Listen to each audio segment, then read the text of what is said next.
Welcome to the Audacious Living Podcast, hosted by my man, Audley Stevenson, the Odd Man. He'll unpack wisdom and insights from a cross-section of top quality performers in business, media, sports, entertainment, and lifestyle to uncover key elements to help you live your best audacious life ever. So without further ado, here is the Odd Man.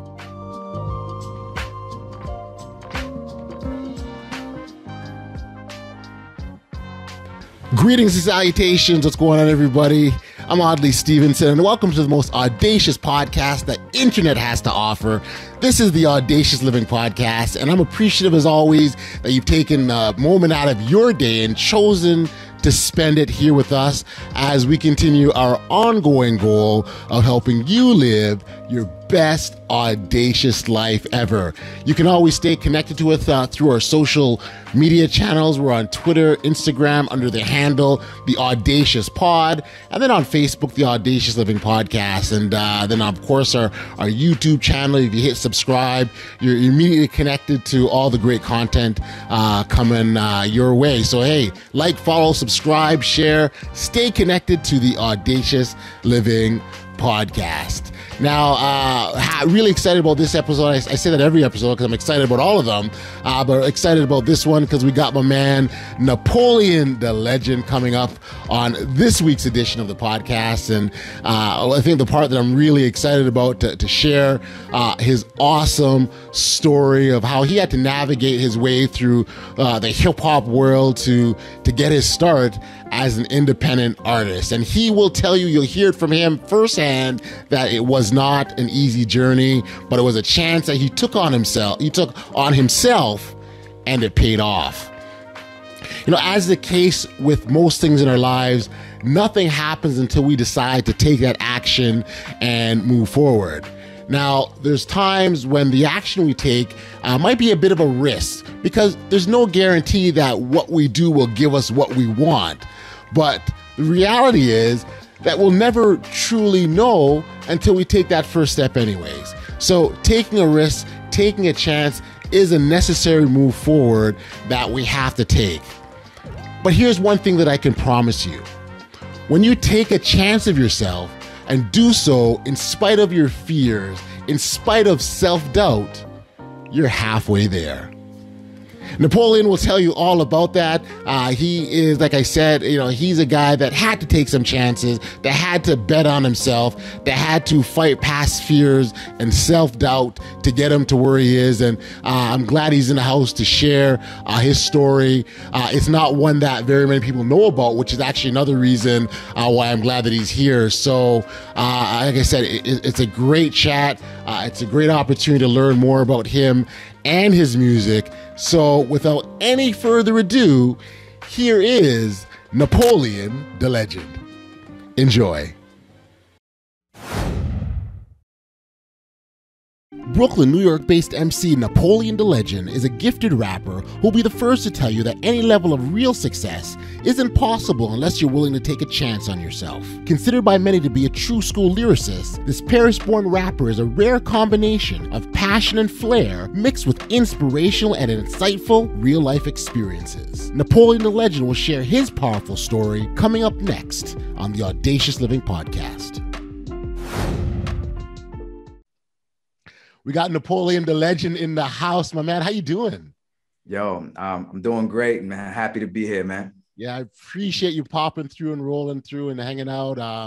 We spent a lot of time on this podcast talking about ways that we can live bolder and richer and fuller lives. And, we've all had adversity and challenges. And I always take heart in the fact of hearing people's stories and how they got to where they got to and what some of the things that they had to go through. So it's a pleasure to come and talk to you today like this. And I just want to, again, get some insights from you. Obviously, as an independent hip hop artist, you've been out here for a minute doing your thing. And I want to actually if we can start there, if you don't mind, because there are pros and cons of being independent, obviously, right? And I'm sure, right? So I'm sure, you've heard them all, right? In terms of you can go. I experienced them. I experienced them too. Like I could tell you the pros and cons. Let's do that. Let's start there because for a lot of people, right, young artists are like, yo, I got to get signed. I got to get on a label and then I'm good. But it's not exactly that way, is it? It's not. I mean, it's a totally different ball game, first of all. And you just got the reality of things. If you're an artist, there's a lot of artists out there. There's only a real small percentage that gets signed. Right. And of that small, because there's only like probably four major labels out there now. There used to be more, but everything got consolidated. So that channel is real narrow. And if you do get signed, only 3 to 5% of the artists that get signed actually become successful. The other ones just end up just floating around trying to figure it out. Some of them try to get out of their deals after they get signed. Sure. So there's a whole nother politics to that. The pros, of course, of getting signed is you have access. The label will give you some resources. Sure. They'll invest in you. Yep. And they also have, they have the gatekeepers on lock for most of the time. Like radio play costs a lot of money. Getting on TV, getting on certain magazines and media, it requires, high-end PR firms and things like that. That costs a lot of money that most people, unless you have a stack of millions like late somewhere ready to be invested, you're probably not going to have access to that. Right. However, if you have a game plan and you have the right team, you certainly could pursue being signed because it's more like a dance. It's more of like you need to pique the interest of the label, and the label has to think they can make money off their investment. Because if people put money on you, they're going to expect to get it back. Absolutely. And if they're not getting it back, you're going to be left out and kind of in the cold trying to figure it out on your own, probably stuck in a contract. The good thing about being independent is creative freedom. You don't have anybody telling you what type of art you could put out there. You could control who you are, make the decisions about how you want to be perceived out there. But you have to do everything yourself. And from top to bottom, you have to put projects together. You have to essentially produce yourself. That's right. Which is not an easy thing. And it goes way beyond just rapping or having bars or being able to have a good voice or a good track. You need to be able that piece, sorry, Napoleon, that's a big one because oftentimes people get into the industry because they got the bars, they sound good, they can write the catchy hooks, but there's a whole other layer of other things that, you need to learn on the job, so to speak. Right. And you have to understand also that, and I have a few friends that I know who made it, who've had record deals, who sold like tons of records. And to be honest with you, like a few of them, if not most of them, I can't think of everybody right now on the top of my head, but some famous people like overseas too, who were at Universal, both of them were in Universal, who are now independent, who are getting into the independent game. And actually, they call me and sometimes to ask for certain things because you're used to certain luxuries that being an independent, you don't have anymore. That's right. However, the creative freedom is something that's kind of beautiful. And nowadays, unlike before with the internet and all these social media tools that we have and access people have, you could like make your music and give it directly to the people who consume it direct. So me, I'm a direct to fan person where I have a list of, who buys my stuff. That's right. And because I send it to them, you know what I mean? And like I have vinyl, I have merchandise and everything. I mail it to them. I know their address. They hit me up personally if they have an issue or like something. And I have a very much more intimate relationship with whoever consumes what I do. Compared to somebody on a major label who has a larger audience, they might not be as loyal. I'm pretty sure they're not as loyal because my audience is a lot more concentrated. But it can, with less loyal, you got a bigger audience, but they're not they're more fickle. Got you. So they might not stick with you. They might stick with you when you're like riding a wave of a trend. That's right. And when that trend shifts, that's right. The next they might shift to the next hot person. That's right. I got you. So from a longevity standpoint, like I've been able to do this independently I'm 6 or 7 years, give or take, where That's it's just, amazing. I'm just doing music and things adjacent to music. That's amazing to go that long, because to have that kind of longevity, considering all that you got to do yourself, and I know you got a team around you that's pitching and helping out, but ultimately it falls on you. So to be still doing this and doing the love of music, hip hop on top of that, like you're mastering your craft and doing what you love to do. That's even amazing. So awesome. And you know what I like is the fact that every year I could honestly say that it's getting better. Like I'm actually, I'm just, I see growth in my business. I see growth in what I'm doing, right. And year after year, it's getting better. So it's only positive to me, because I know that the best things are ahead. Watch 1 second. My light just went out. Hold on 1 second. There we go. Go ahead. There we go. Oh, so I'm like, what am I in the darkness for? Man? What happened there? Jeez. Okay, my bad. Sorry, we're good now. So sorry. I'm that last point. I got distracted there. You said. No, I said that every year, like, it's gotten better and better. So, right. know, I'm growing my reach, the people that know about me, my music has been better. I know I'm better at crafting projects together and giving it to people. So it's like, it's like I could look forward to better things without any type of pressure of trying to outdo my last album or this album, where because what happens is, and I'll give you another example. I'm not going to name no names. I know this artist who was had a major record deal with Universal. Yeah, dropped a good album. The first album did great. The second album didn't do great, and he liked the second album better, but it just didn't do the numbers. And then what happened? Like, he got dropped, and it was amicable and everything like that. Right. But that's what happens. Like, I could put out a project that people probably didn't understand or anything like that, and just move on to the next one without it having like bad repercussions on my career. When you're talking about numbers and people investing, if you don't hit certain thresholds and if you don't do better than the last thing, and it's hard because art is so subjective and trends come and go, it's a different ball game, No, that's, I mean, not having to look over your shoulder is huge, and way you can operate freely, and more importantly, tell your story. And that's something that you absolutely have embraced.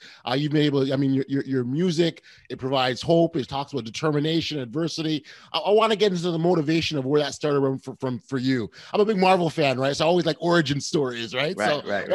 So in terms of, where did that start for you?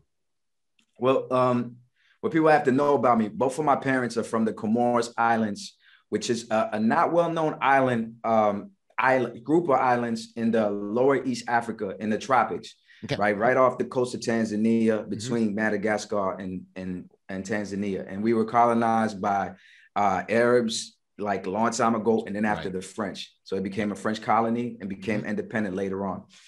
Therefore, make a long story short, I was born in Paris, France, because my parents migrated to France. I was born in Paris, France. And then when I was 4 years old, we migrated again to America. And it was the Maryland, Washington, D.C. area. And that's where I grew up. Right. And one of the things is I was privileged enough to have visited, the Comoros with my parents a few times when I was younger. And it's a third world country. It's impoverished. And poverty over there, especially at that time, is not at all like poverty in America. Like, and I'll explain like this, and it's not to compare, downplay a poverty or another one. It's just to show that when I would go to like Jamaica, Queens, and my boy would show me where he's from in the hood, and Pop City, Jamaica, Queens, which is it's a bad place to, there's a lot of drugs and a lot of stuff, but they had PlayStations, TV, sneakers. They had a lot of things. Right. The poverty, when I went to visit and I seen my cousins living that way, and I seen my parents where they grew up, it's like dirt floors, electricity really could cut off at any time, water not being drinkable, a lot of things like that. That puts in context. So it instilled in me a sense of, let's say, I knew the opportunity of being here was huge. Got you. Because you could be, you have a lot of possibilities. I seen over there how some people never left the island in their life. Like they can't go too far. They can't have certain jobs or anything like that.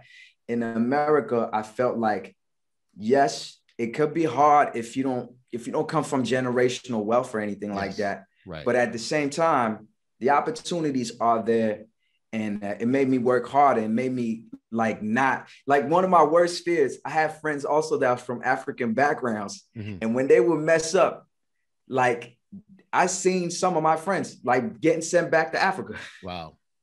And you're like, I don't know. To me, when I was young, that right. was like our worst fear. Oh man, yeah, absolutely. If I don't do what I got to do, they just gonna send me back to Africa. And I'm like, nah, man, I don't want to do that. Yeah. You understand what I'm saying? Yeah, absolutely. Well, listen, I can see that being a huge concern. And I really much appreciate you providing that context of what poverty, from one perspective of poverty versus another, because that frames things really nicely. And I can sort of see now where, okay, now that you put it in perspective, we can move forward from there. Yeah. For sure. And it gives me like a barometer. And also That's right. it gives me a sense of, look, on my worst days, it could be worse. You know what I mean? And I still have a roof over my head. I have this and that. And it's just up to me to plan out and work at what I'm doing. And I have this determination that's like this fire that's lit in me that, you know, I can't take no for an answer. I can't take failure for an answer. Failure is just a stepping stone to my next thing. Right. Now, you lost your parents at a young age too, at some point? Well, no, my mother's still alive. She's back over there. Okay. My father, I lost my father's when I was in my 20s, and the thing is, when I grew up over here too, it was a culture shock for the family. Okay. Because we didn't understand American culture. Like we were learning the language, but it's not just the language. It's just the way of life is different. And it's hard. Like you can't just go to another country. Like imagine just going to China. Like you need to understand the codes of the society, the way people work, the way people interact. So there was that going on. And it caused a lot of stress in certain ways in the dynamic inside the household. And what happened was my parents split up. And they left. Like my father ended up going to the Ivory Coast. My mother, she went back to France. Right. And they gave me a choice whether I wanted to go back. Tough but choice. I told them I wanted to stay. I was 16. Yeah, that's a tough choice to have to make, man. Yeah, but at the same time, it was a no-brainer because at that time, when I would go back, like let's say I go back to Africa, let's say I've even visit some family in Paris or whatever, I could see the way they were looking at me, like, yo, you're in America. You know, they watch movies, they watch the NBA, they watch videos. Right. So I knew once again that I was in a privileged position in that standpoint. So I wanted to stay. I had good friends where their families kind of knew me. So if I ever had like some serious problems, it wasn't like I was just by myself. Sure. And I felt like 16 years old, I had enough for me to hold on. And later on, through a series of unfortunate events, my father got very sick, you know, and I ended up leaving everything to go see him in Africa. And I stayed there for like a few months and he passed away, unfortunately, unexpectedly. And it left my life back in DC in shambles. Right, sure. Because I had bills outstanding, I had rent outstanding, and I didn't know what was going on with him. So I had to be by his side. And I don't regret a second because I got to stay with him for a few months. Absolutely. Just while he was in hospitals and moving around. It was very complicated. And that also was like. And hold on, this is at the age of 16. No, 16 is when they left. I got you. So you were early 20s. That was like a few years later. That was like probably like 10 years later or something like that. So I had been. You're still a young man at this point, though. Yeah. I'm a young man. I'm just. It was just something where I was living my life over here with my parents being separated in different places. Yes. And I'm getting a phone call. Yo, something happened to your father. He's sick. Wow. And I'm like, and without details. So I'm like, so I got the next day I was on a plane to be like, yo, what's going on? And I see him in the hospital unconscious, like not really recognizing me, like all types of weird stuff. You know what I mean? Yeah, that's tough. And then he later died like a few months later. I'm sorry to hear that, man. That's tough. How did that sort of inform your music or fuel your music from that point? Because I can see where it does, right? It have an impact. it's a real great question. Nobody asked me that before. I wanted to quit. Like when I got back from all that, like I was like, I'm done with music. Wow. Like that's the part that a lot of people that I don't get to talk a lot. Like I got back, my life's in shambles. You know, I have to rebuild, you know what I mean? And I'm like, yo, I just gotta get a job and forget this music thing. Like, and then, you know, with the depressed feeling you get from it, I'm just like, yo, this is not doing anything for me. And so I kind of got music out of my head and just started just working. I got a job at CVS. Wow. You know what I mean? Like minimum wage job. My friend actually was the manager, so he hooked me up. Right. And I slowly built myself back up where, you know, I ended up transitioning to another company. And it got to a point where once the sadness kind of left me, you know what I'm saying? Sure. Probably 9 months, a year later, when I was like back to feeling human again, because I was numb from the whole thing. Yeah. It marks me till this day. Absolutely. Like I still had like ideas and voices in my head and melodies and things. And I'm like, yo, man, like, I feel like the music's still calling me. So I started recording again, but just kind of for fun. Right.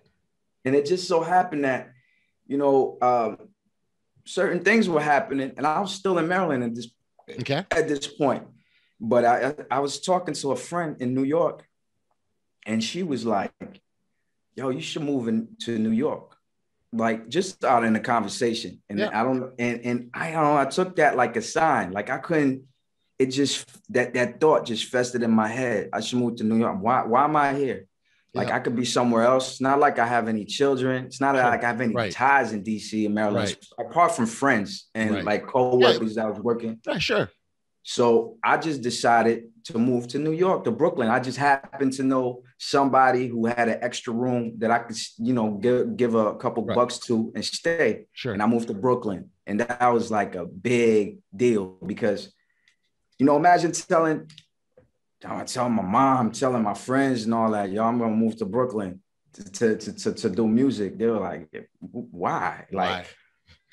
Like there's so much competition out there. You don't really know people like that, this and that. So the doubt, you know, every time you do something big, people put doubt, they project their fears on you. And I still did it. And it was one of the best moves I ever made, to be honest with you, because once I got to New York, things started to change. And musically, I started meeting people. I started hitting stages. I started being recognized for my just value, which I wasn't when I was in the DC area. Wow. I got to just go back to this whole on the verge of quitting thing. Like it's just mind blowing to think that, you know, one decision could have altered your life that greatly to the point where you're not doing music no more, Napoleon. Like that doesn't even. I stopped. Like it's not on the verge. I actually was mentally. I was like, okay, you checked out. Wow. This is not gonna go anywhere for me. I just been through this whole like terrible experience. You know, I'm not. It's like it was emotionally. It was a terrible experience for me, and I was like, Doug, I'm just gonna keep it simple and do like everybody else, get a job and provide for myself, which is nothing wrong with earning a living. You know, I was like, I'm gonna earn a living. And maybe this music's not for me, but it comes to show that it almost like it kept coming back to me. So it was something in my soul, I think, that was like, nah, you can't get away from this. You're gonna have to face the music. And when I decided to move to New York, was kind of like just telling life, or telling the universe, and telling myself that look, it was like this. In my head, it was like I had started recording again, like a little bit. Sure. And I was like, you know what? What do I have to lose, really? Right. And it's like, if I don't do this, I'll never know whether or not I could have did anything out of this. That's right. Which was important to me because even beforehand, when we talk about majors and independent, while I was in Maryland before this, I had gone to a few meetings in New York, like at Universal Records, like actually 2 meetings at Universal with different labels under Motown and one at SRC Universal, Steve Rifkin's label. And they didn't pan out. So, like all that was playing in the back of my soul, because it's like you're getting rejected and you're like, it's not rejection. Like people are telling you you're good and all that, but things don't happen. Right. So you're like, what's going on? Am I really good, or are they just blowing my head up? And that's that's the hard part about music too, is just like, if you really want it, you're going to have to go through a lot of rejections before you get any positive feedback for what you're doing. That's such an important message, Napoleon. I'm telling you, that's such an important message, because the doors are going to be closed. The doors are probably going to be closed more than they're open for you. Right. And it's that the ability to kind of continue and fight through that, because that self-belief that you have to have in yourself to go ahead. Right. There was even one time, and there's another thing that back doesn't exist anymore. I don't know what year it was. There used to be a DreamWorks used to have a record label under Universal on the West Coast. Okay. And somebody who used to work for Death Row Records, shout out to my boy Doug Young. Okay. He ended up getting a job there, and he's been championing me for years. He knew my talent for a long, and he was about to get me signed there. So I was in lawyers' offices in New York, talking to them and everything. They were about to fly me there. And from one day to the next, whoever was the head of that label, I don't know what happened, ends up getting arrested, and the label folds. DreamWorks Records used to be, it doesn't exist anymore. Okay. And so, like, you see how life happens sometimes. So a lot of these events, it was just like, I felt like I kept hitting the wall. That's right. When I was like, I felt like, I'm in these offices. I'm at Universal talking to Eric Nix, who's the A&R who worked with LL Cool J, Ghostface, Jay-Z, telling me I'm great. I sound great. And it's all these things. It's like, nah, man, these doors are closing on me. But I guess I had something. I really had a fire in my soul that was like, yo, this is not about why am I tap dancing for anybody. If I want to do this, I don't need a validation from somebody at a record label who on a whim or because of trends or anything could bypass me. I'm able to do this on my own, where I bought my own equipment, which is not as expensive as it used to be. Back then, you had studios. Now the technology is so great. It's easier. Absolutely. Right. Absolutely. Like we're talking right now, like doing shows and stuff. Like back then, you had to rent a studio. You had to have cameras, all types of stuff. You got it. And so I just took a chance. I bet on myself. I really did bet on myself, and was like, went to New York. I don't know that many people. And little by little, man, I kept building and showed my face. And I thank Brooklyn, because Brooklyn showed me a lot of love. Like the energy of New York, when it comes to rap and hip hop, it was so much, for me, it was so much more positive than DC, where I always felt like DC, they didn't really believe in a lot of artists that rap, because they're like, man, you'll never make it. Like this is for other people, the people that we see on TV. When in New York, people have grown up to people across the street from them who ended up, just started to rap and then being famous. They seen it. Yes. So when they see somebody with talent, not that they know you're going to make it, but they know there's a chance. So they'll always like wish you luck and kind of push you forward. And that energy was very important to like really build my self-confidence. I want to go back to a point that you made earlier with respects to people putting their fears on you, right? So, you hear you're making this big move and people are discouraging you, not because you can't do it, because they're afraid. Sort of talk about that significance of moving past other people's objections. Yeah, I mean, like I said, when one example was like, yo, I'll tell you, I'll give you two examples. The first one was the one I talked about when I said I was going to New York. So I talk about it with my friends. I talk about it with my coworkers. Yo, New York is expensive. Like this is not like Maryland. Like I was at Maryland and in the suburbs over there. It was a lot cheaper than New York. Different life. And then they're like, yo, you don't know nobody. Oh, like there's so much competition there. How you gonna do? Like so many objections in my head. When in my head, I'm like, what's the worst really thing that could happen? Like it would be like I have no responsibilities other than my own. Right. If anything, in my head, I'm like, okay, I don't like to think negative, but I'm like, worst case, I'll just be right back here and just living the same life. So why not just go on an adventure? And it could be fun, and at least I have a story to tell. So that's how I justify myself for that. Yep. The other move is like when I went to New York, I was still working a job. Okay. Right. I was working a 9 to 5, and so I had started performing, doing shows. I did songs with like Raekwon from the Wu-Tang Clan. I did songs with Sean Price, rest in peace, from the Boot Camp Click. A lot of rappers. I was around a whole scene of like legendary rappers, and producers and DJs, and I was getting love from them, right? Doing a lot of shows. Yep. And man, I was at work one day, and I was already like Ralph McDaniel, shout out to him, was playing me on video music boxes. Sometimes I was at work and people would in Brooklyn would come to my job. I was like, yo, I seen you on Sunday night on video music boxes. Is that you?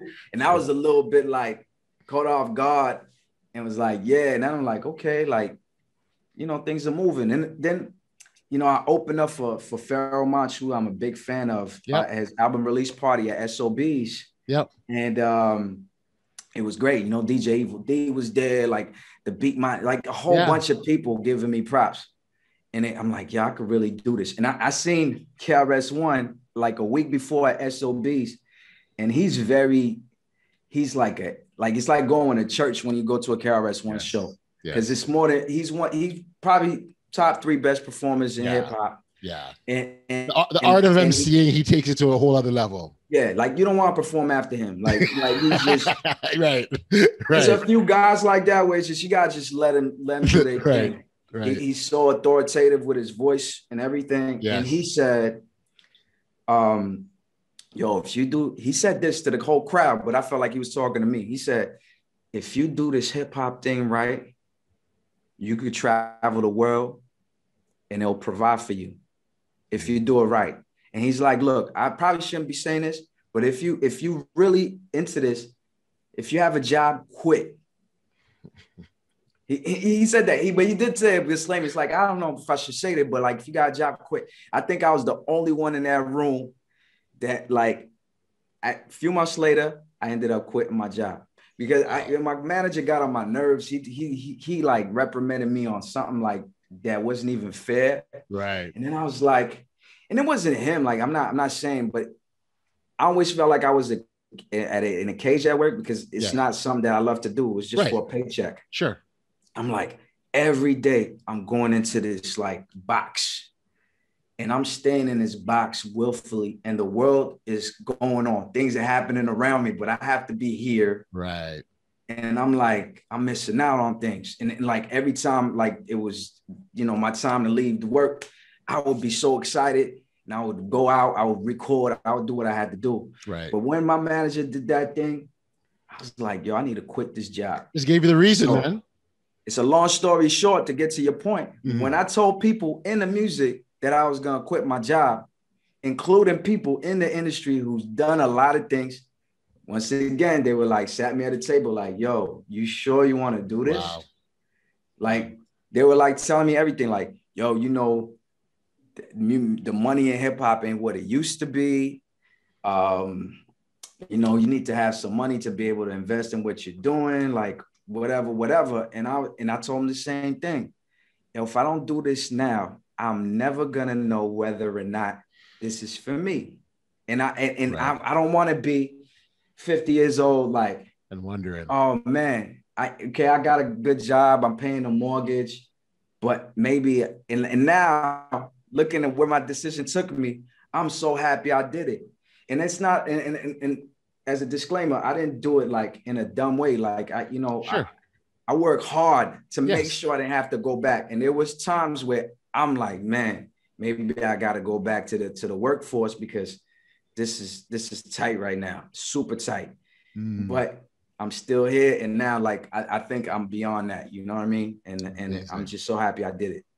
It's an amazing story. It's a great one. I mean, hey, listen, taking advice from KRS-One can't be a bad thing, right? But I mean, overall, the idea of you sort of talk about taking a chance on yourself, betting on yourself. The whole idea, and this is for me is a big one, is not choosing not to live a life of regret or what ifs, right? What if I didn't do that? Oh, I should have. What the possibilities could have been? And not to say that you wouldn't have had a good life or anything like that, right? But there's a piece of us that we need to be fulfilled and satisfied. And if it's not, if that linkage isn't there, it's like a missing link almost. Right. I mean, in the experience that I've had in these last several years have been, I would have never imagined, you know what I mean? I'm out there Sway in the morning, rapping, talking to Sway.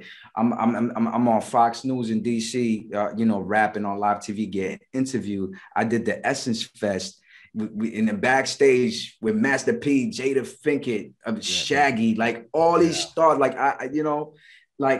and relating to people. I recently worked with one of my heroes in French rap because I listen to a lot of French rap. The best rapper in French rap. I have projects with him now. I'm going to south of France and meeting him, working with him.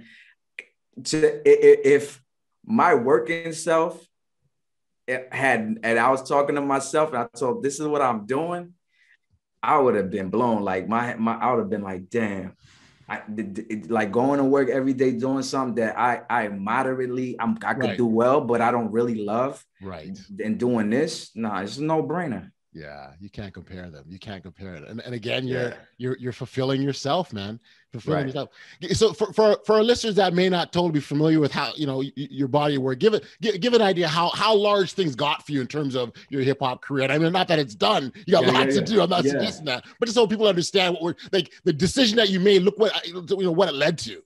Well, I really turned it up, because all right, one thing New York did was show me the work ethic needed and gave me an understanding of the music biz that I had zero when I was back in DC. So when I was back in DC, going to these label meetings and all that, if I had known what I know now, I was totally unprepared. Right. I didn't understand what type of matrix I was getting into. I didn't understand a lot of things. In New York, I seen the hustle. I understand the business and the work ethic needed. Rest in peace, Sean Price. He died in 2015. It was a sad day. And I go to his DJ's house in Brooklyn and he tells me, oh, he has 1,500 unreleased songs. And I'm like, wait, hold up. This guy's been rapping for this long. Wow. He's 10 years something older than me or more. And he's working harder than me. Wow. Somebody like me who has I used to play basketball, so I'm competitive. I was like, hell no. It just lit a fire. I need to go even harder. So that's the work ethic part. And I ended up, man, I think in 2018, I put out 10 projects. And that's now I'm close to 30 projects in. And people have to understand that, one, I'm inspired and creative by everything, all the experiences that enrich me. I could talk about, I recently put a song called The Hole in My Heart, where I talk about the experiences with my father and moving to New York and things like that, that enriched my music. But at the same time,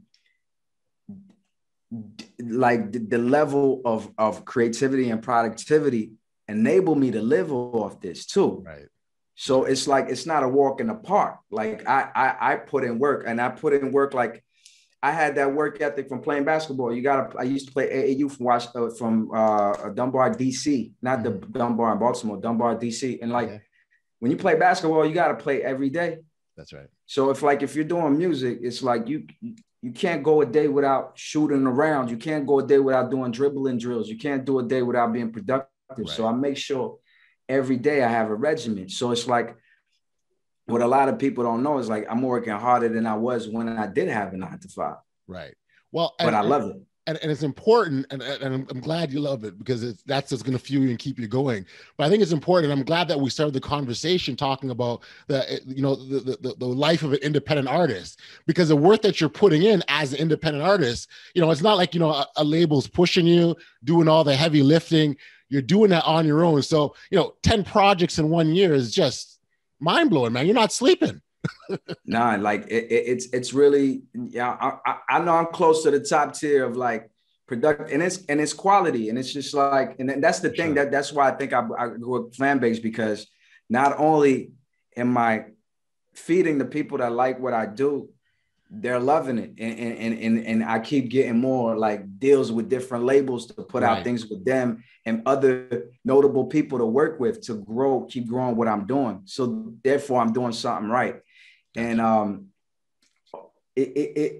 that's the thing. Like, some people can't really go independent because some people need somebody telling them, like, this is when you have when you're with a label, right? A major label at that.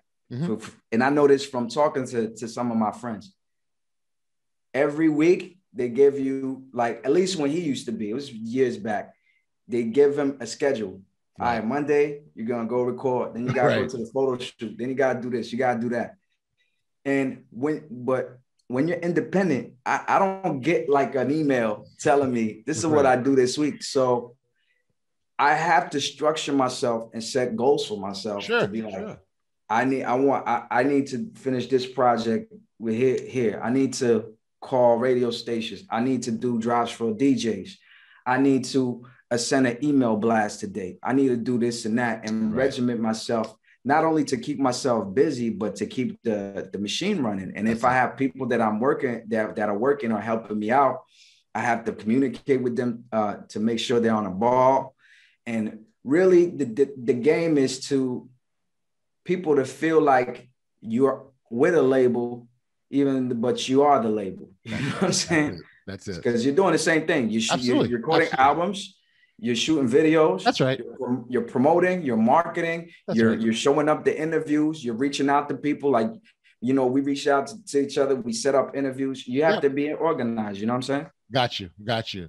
So with all that you've done thus far, and I say thus far because you're far from done, what has been sort of your biggest, like, pinch me, this can't be real moment? Like, what the heck's going on right now? Have you had one of those? I had several, man. I have to think about it. Like, I know being on Sweden in the Morning was big for me. I think I forgot what year it was. I think it was maybe 2015 or 2016.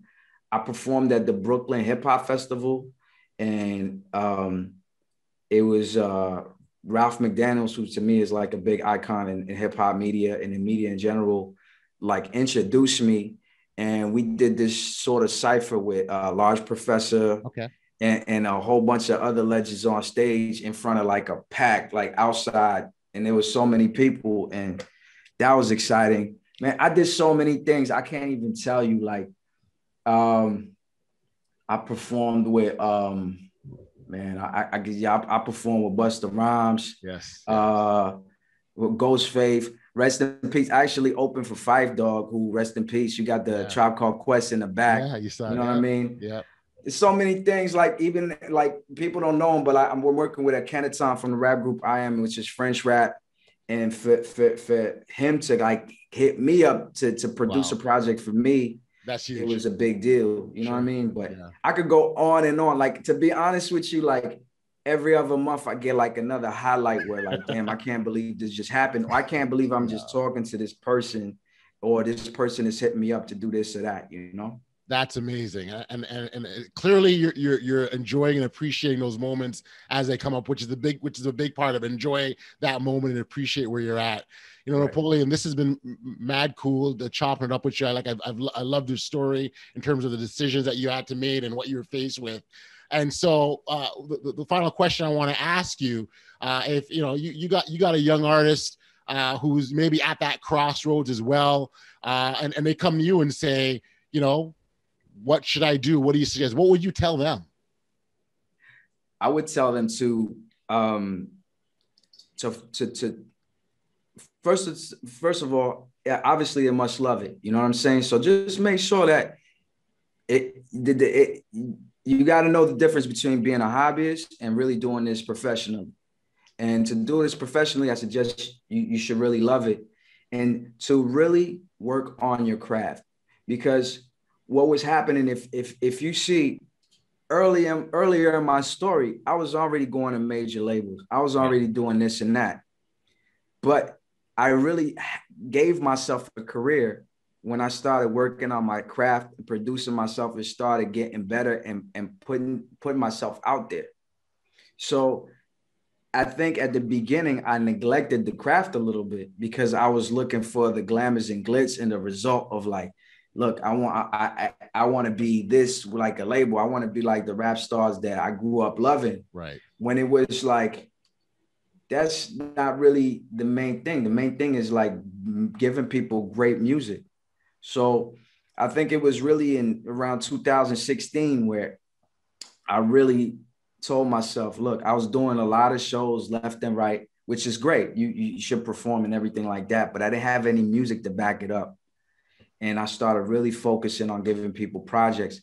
And that gave me a career. That's when I started getting calls and I did my first tour in Europe. And then I started doing festivals and doing things like that. It's like when I showed love to the craft, the rest showed love to me. Hip hop showed me love when I showed love to hip hop. So it's like, don't look at what you could gain from your craft. Look what you could give to your craft. That's an important message. That really is an important message because oftentimes people go in with the exact opposite. What is it that I can get? And I get it, right? Because you look at the messages that are out there, you look at the, the big chains and the big cars and the girls and all these things, and it's easy to get caught up in that. But it's much deeper than as you just said. It's what you can put into it, and as long as you put in those gains and returns, they'll come back to you.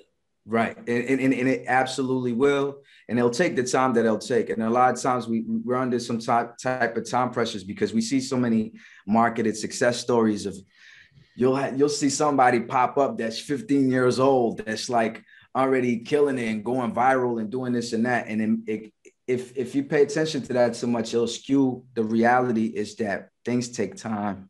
That's right. That's right. Remember that things take time and it's nothing bad with that. Just take the time and everybody has their own story arc and their own timing, but give to your craft. Every day, I'm not thinking about, what's going to happen to me next? I'm thinking about, what could I give to this craft? What am I going to write? How could I express myself? How could I do this better? And knowing that great things come after that. See, and I love that because it's like you're taking charge, you're taking control. Again, you're being bold, you're being audacious. Like, this is what I got to do for myself. And, the part that one of the things we talk a lot on this podcast is by you fulfilling and taking that step that you're supposed to, you're actually giving yourself that, you're doing it for yourself, but you're also helping other people in that process because now they get to see what it looks like. Yeah, that's the thing. Like, you don't realize once you get busy and you get immersed in what you love and what you do, and you really do it for the right reasons, like, then you realize that people around you are inspired and people around you are being influenced in a positive way. So many people hit me up like, what you're doing is inspirational.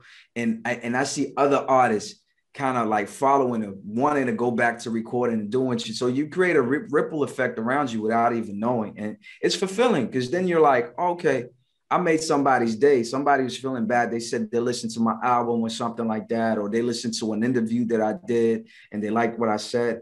And I'm like, wow, okay. I didn't even realize how far like just positive action, ripples out. And it does. Yeah. It does. Sometimes it creates that boomerang effect, right? Where you throw something out there and it comes back to you just when you moment. Maybe you're feeling, maybe you did something you weren't feeling great about or whatever. And all of a sudden what you throw out comes back to you and you're like, oh, you get that validation. So it goes back to, we have to take the action that we're supposed to because it benefits everybody. Exactly. And it's just like, we're writing a book every day, right? It's another chapter to our story. And it's like, wouldn't you rather have a great story to tell, regardless of what happens? Like, I did that. I stepped on that stage, even though I was afraid or I didn't know what was going to happen. Like imagine it's true. I've traveled a lot, but I've been living in America all my life. You can hear it the way I sound. Like I'm American. I have a U.S. passport. So You go on your first show in Europe. You going on that plane, you're excited, but then you're there in a foreign place in Czechoslovakia, Czech Republic or something. You realize that you can't read the signs. People, not really speak. Then you got to step on the stage. Yo, you got to do it. You know what I'm saying? And like, because it's like, what's the words? You got a story to tell. Like, you know what I mean? Write your own story. Don't let the story write it. Don't let somebody else write it for you. And I think I embody that as far as like, look, I'm gonna own my story, and whatever happens, it's gonna be interesting because I tried something. You know what I mean? I didn't just sit back and just look at everything. I just took action. That's it, man. Napoleon, listen, I've so mad appreciated this conversation. I loved hearing your story, and I want to thank you for dropping some knowledge, some insights. I think there's a lot of things that you said that people can take from, and it doesn't matter if you're trying to be a hip hop artist, a doctor, a lawyer, a truck driver, doesn't matter, right? The process of going from one thing to the next is that leap, that jump that you did, and that's what anyone else can do. So thank you for sharing that, my man. I'm honored. Thank you for having me on, man. Appreciate that. Now, where can our listeners, if they want to know more about you or catch up with your music, where can we send them, Napoleon? You could go to my website.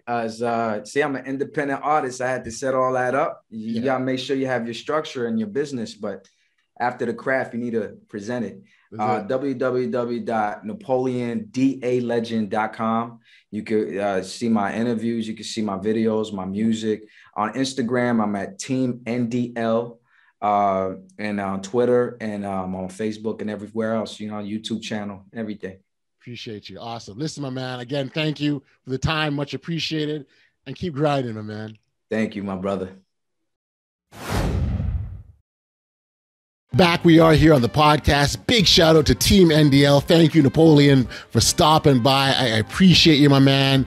I can't say enough how much I enjoyed hearing your story. And, as I think about your journey, your pathway, if there's just one thing that I would take from Napoleon, it would be this. Always maintain a belief of self and take action in spite of the concerns and fears and doubts of others. You'll never know until you take that necessary step forward that was the right decision to make. In his case, in spite of life circumstances and fears and doubts and all of these things, he had to move forward, and we are glad he did because he's creating such great music for us. So again, shout out to Team NDL. Thank you, Napoleon. For our listeners, if you haven't registered for email notifications of the podcast, you can do so by heading over to bestaudaciouslife.com, enter your email address, and you'll be alerted every single time brand new content comes out. To our listeners, I can't say enough how much I thank you. I thank you at the end of every episode because I so much appreciate all the support that you provide to the podcast. And it's because of you why we keep on going. We've reached the end of another great episode, and I want to take this opportunity to thank the listeners and also to let you know that this is the Audacious Living Podcast. I'm Audley Stevenson. So until next time, stay safe, be kind, show love to one another, and be audacious.